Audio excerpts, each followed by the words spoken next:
नमस्कार, मी वैशाली रेसिपीमध्ये आपलं सर्वांचंच नेहमीप्रमाणेच पुन्हा एकदा स्वागत आहे। आपली आजची रेसिपी आहे मुगाची भाजी। झटपट मुगाची भाजी तुम्ही सकाळी डब्यासाठी देखील करू शकता।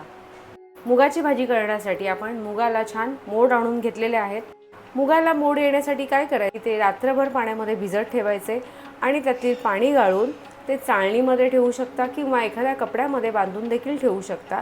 1 ते 1.5 दिवसात त्याला असे छान मोड येतात।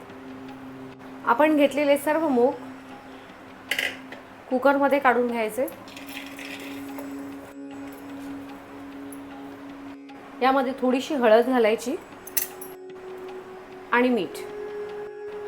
हळद मीठ घालून झाल्यावर मूग बुडतील इतकंच पाणी।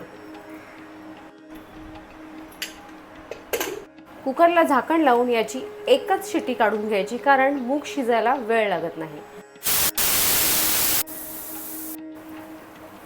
आपला कुकर छान थंड झालेला आहे।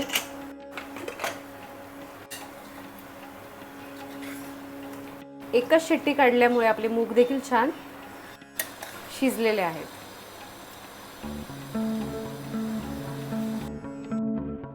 आता आपण पाहणार आहोत भाजीला फोडणी देण्यासाठी लागणारं सर्व साहित्य। एक मोठ्या साईजचा बारीक चिरून घेतलेला कांदा, त्याचबरोबर टोमॅटो, लाल तिखट, हळद, गरम मसाला पावडर, धणे जिरे पावडर, लसूणच्या अर्ध्या प्रमाणात बारीक चिरून घेतलेले अद्रकचे तुकडे, बारीक चिरून घेतलेले कोथिंबीरीचे देठ आणि कढीपत्ता। आपण घेतलेले हे सर्व साहित्य खलबत्त्यामध्ये घालून बारीक कुटून घ्यायचे। सर्व साहित्य छान कुटून देखील झालेलं आहे। भाजीला फोडणी देण्यासाठी कढई गरम करून त्यामध्ये तेल देखील घालून घेतलेलं आहे। आता सर्वात आधी यामध्ये आपण बारीक चिरून घेतलेला कांदा घालून घ्यायचा। गॅसची फ्लेम मीडियम ठेवून आपला कांदा छान तेलामध्ये फ्राय करून घ्यायचा। आता यामध्ये आपण कुटून घेतलेलं अद्रक, लसूण, कढीपत्ता आणि कोथिंबीरीचे देठ देखील घालून घ्यायचे।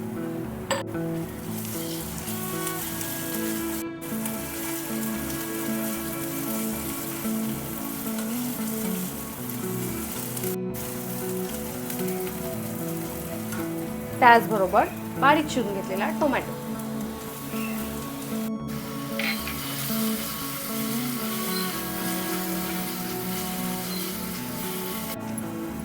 आता यामध्ये आपण हळद, लाल तिखट, गरम मसाला पावडर, धणे जिरे पावडर,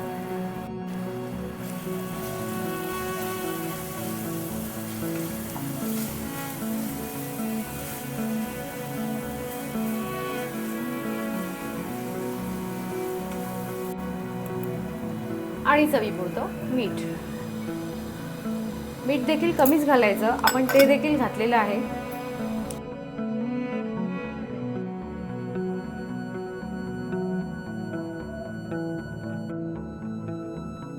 आपण घातलेला कांदा, टोमॅटो आणि त्यामध्ये घातलेल्या सर्व मसाल्यांना तेल देखील छान सुटलेलं आहे। आता यामध्ये आपण उकडलेले सर्व मूग देखील घालून घ्यायचे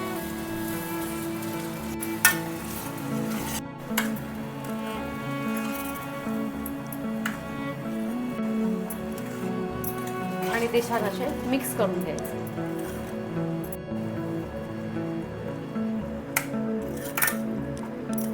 आपण घातलेले मूग व्यवस्थित मिक्स करून झाल्यावर याच्यावर 4 ते 5 मिनिटं असं झाकण ठेवून घ्यायचं। आपल्या भाजीवर झाकण ठेवून 4 ते 5 मिनिटं झालेली आहेत।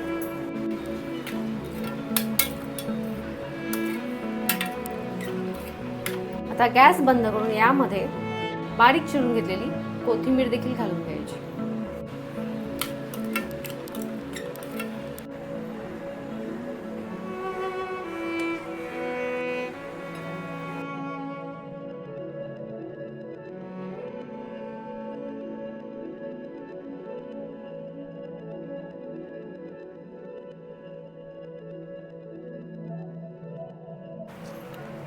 आपली भाजी शिजून खाण्यासाठी देखील तयार आहे। तुम्हाला जर आपली आजची रेसिपी आवडली असेल तर आपल्या रेसिपीला लाईक करा, जास्तीत जास्त शेअर करा, नवीन असाल तर सबस्क्राइब देखील करा आणि ज्याप्रमाणे तुम्ही आपल्या सर्व रेसिपीज पाहता त्याचप्रमाणे पाहत राहा, पाहता पाहता करतही राहा आणि करून झाल्यावर कमेंटमध्ये नक्की सांगा तुमची रेसिपी कशी झाली.